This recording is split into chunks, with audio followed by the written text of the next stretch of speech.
Hello everyone, চলে এসেছি আবারও একটি মিনি ব্লগ নিয়ে। একেবারে ব্লগটা স্টার্ট করলাম চলন্ত একটা ট্রেন থেকে। তো আজ আমরা যাচ্ছি প্রতীক্ষাদের বাড়ি, মানে মেদিনীপুরে। ওর কাল বিয়ে, তো সেই উপলক্ষে আমরা ডিউটি করে দুজন বেরিয়ে পড়েছি। দুজনের অবস্থা দেখে বুঝতে পারছো, সারা দিন ডিউটি করে ট্রেন জার্নি করে কি হালটা হয়েছে। তার উপর যত মেদিনীপুরের দিকে এগোচ্ছি যেন মনে হচ্ছে ঠান্ডাটা বাড়তেই চলেছে। আর এই ট্রেনে ওঠার পিছনে আমাদের যে কি কি কাণ্ড আজকে ঘটেছে তোমাদেরকে বললে শেষ হবে না এই ব্লগে। আসলে আমাদের ট্রেন ধরার কথা ছিল হাওড়া থেকে, কিন্তু ডিউটি থেকে বেরোতে না পারায় আমরা ট্রেন ধরলাম সাঁতরাগাছি থেকে। তাও কি হলো, এক্সপ্রেসটা ধরতে পারলাম না, এলাম আবার লোকাল ট্রেন। তো মেদিনীপুর আস্তে আস্তে আমাদের অনেকটাই লেট হয়ে গেল। তো এখন আমরা মেদিনীপুর স্টেশন ঢুকেও গেছি, আর ঠান্ডাতে পুরো হু হু করে কাঁপছি।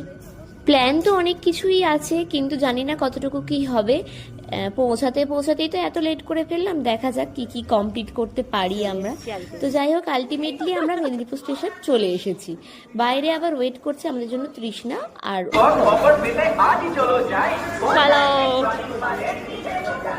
তো আমি আর চুমকি এই প্রথমবারই সত্যি বলতে মেদিনীপুরে এসেছি, তো স্টেশনটা ভালো করে একবার দেখে নিলাম। তারপরে বাইরে যে আমাদের জন্য তৃষ্ণা ওয়েট করছিল, ওকে খুঁজছিলাম। খুঁজতে খুঁজতে দেখি না ওই দূরে ও আমাদের জন্য দাঁড়িয়ে আছে। তারপরেই সবাই মিলে একেবারে মিষ্টির দোকানে চলে গেলাম।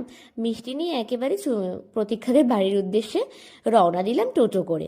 তো গিয়েই দেখলাম বাড়ির নিচে কাকু কাকিমা আমাদের জন্য ওয়েট করছে। আসলে ওপরে প্রতীক্ষা আইবুড়ো ভাত খেতে বসেছে। ওদের এখানকার রিচুয়ালস অনুযায়ী রাত্রে নাকি আইবুড়ো ভাত খেতে হয়।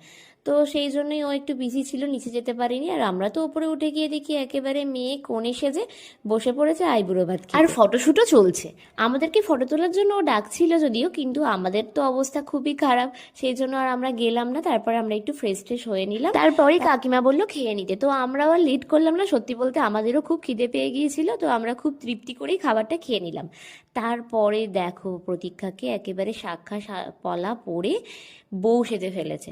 তারপরেই তো আমাদের মেন কাজ শুরু হলো, যে কটা রিলস বানানোর কথা ছিল সেগুলো বানিয়ে নিলাম। তো আজকের ব্লগটা এই পর্যন্তই রইলো, কাল একেবারে দেখা হচ্ছে বড় ব্লগ। ততক্ষণ পর্যন্ত টাটা।